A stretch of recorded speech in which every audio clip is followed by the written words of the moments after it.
Others are concerned about the dark side of social media, something we don't really hear that much about these days. What's the dark side? Words like identity theft, mistaken identity, fraud, online bullying. This is big, profitable Google shutting down some of its social services. With 590 or so of these social media sites there, it's not reasonable to expect that they'll all be around next year. Which means you've got to sort of split how much time you spend in all of them. As an organization, certainly if you want to have influence and engagement, but also as an individual. Okay, so let me take a sidebar. Let me ask, how many people have spent any time in Montreal? Okay, has anybody ever heard of Hotel Eureka? Yes? It's a good hotel? Just heard of it. I'm so glad you didn't say you were there.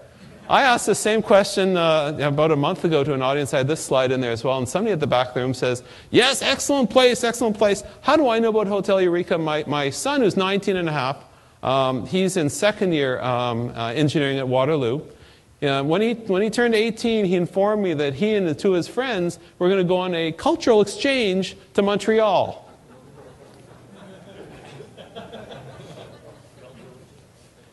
For those who aren't so sure, the drinking age in Montreal is 18. It's 19 here. So he says, I got it taken care of, Dad. The three of us, we got mega bus tickets, $1 there, $1 back, and we got a boutique hotel right in downtown Montreal. This is going to be just perfect. Okay, we don't need to rent a car. We'll be just there. I think, really, how did you choose that particular hotel? He says, well, I just looked for the cheapest, just like the mega bus. Well, guess what? I decided to check it out, and I went to TripAdvisor. And holy cow. Worst hotel ever, it had bed bugs. Hookers and crackheads.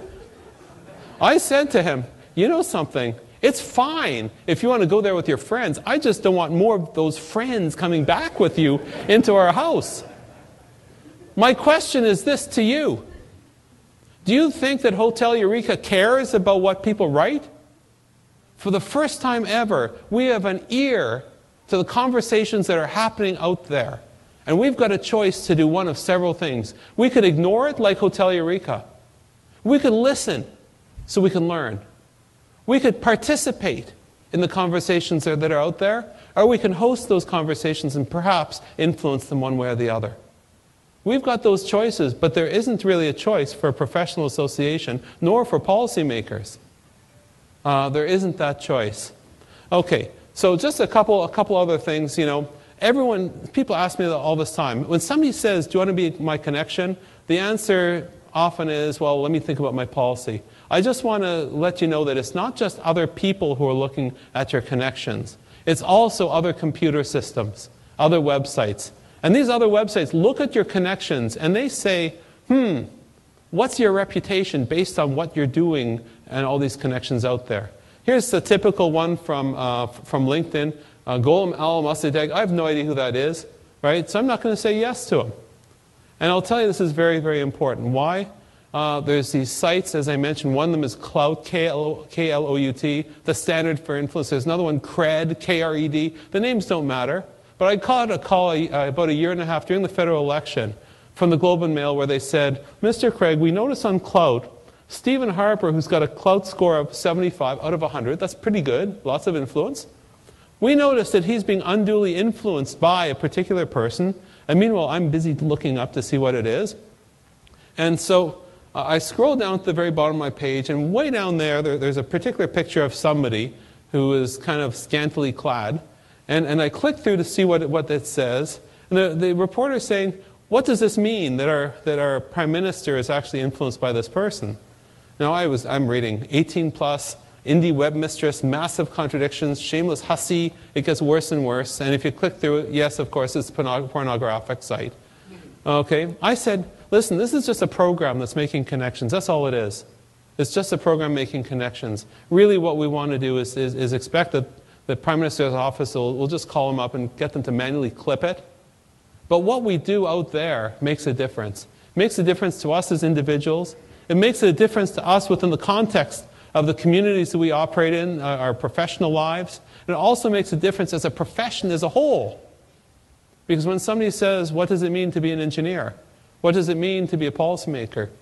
we all have a stake in figuring out what that is.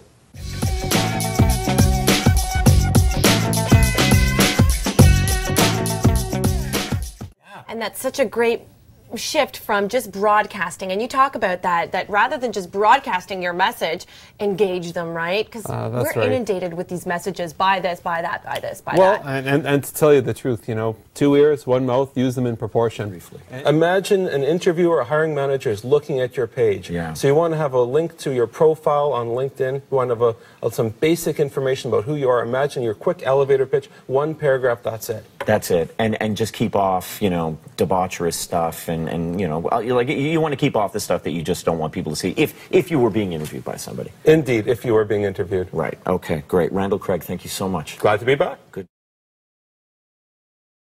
This is going to sound like hyperbole, but it really isn't. Randall is one of the smartest people I've ever met, I know, in the world. That's it. Now, this is a great session because when I walked in the door, I walked in with a clothesline, and when your session ended, I walked away with a whole new beginning and understanding about social media. Very impressive for me is just how strategic he is in his thinking and how holistic he is. Hardworking, and he's a really good marketer. And he's very knowledgeable. He knows a lot of stuff about business and being an entrepreneur. Inventive, creative, a really strong sense of what communicates well and what doesn't. And I call him the king of making order to chaos. He's really great at being able to zero in on a problem. Too, and I usually speak after Randall, and he's a hard act to follow, so very engaging.